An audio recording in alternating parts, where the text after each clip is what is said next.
Alaikum salam. Na'am malam. Sanin ku? Yawa malam. Mun zo a taimaka mana ne. Mu yan fim ne muna neman alfarma. Za mu fadakar ne a nan gujin. Za mu dan yi wani fadakarwa ne a nan gujin. Na me kenan? Za mu dan yi fadakar ne hakan nan. Shi ne muke roko a taimaka mana. To shikenan ba damuwa. Amma dai ba za samu. Ya ba damuwa ba ku ciki ba. To shikenan. Ya mun gode. Ai karatu ba. Kai.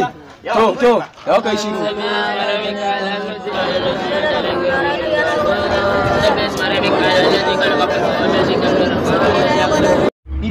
Zan ma dauka mai kyau, ni ba na so surutu, zan ma dauka. Kamin dauka mai kyau. Na yi magana a yau, magana a yau da magana a yau da magana a yau. Ba abin da zai sa hakura don na zo ne in faɗi lolin bara. Ina ma ce iyaye su hakura, ina ma za su fahimta su hankara cewa babu alkhairi a kai yaro bara.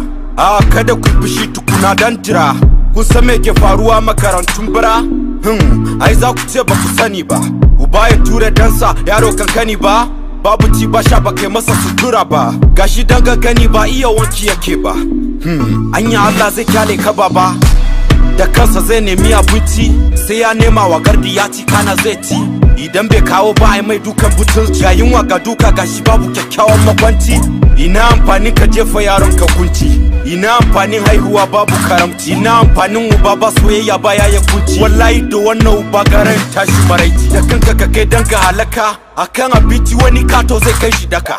Daga nan kaga fasaji zai ta baka, wani sa'in gardawan suke lalata su, su ce suka fada sai su hukuta su, dole suna ji su yi shiru da bakin su.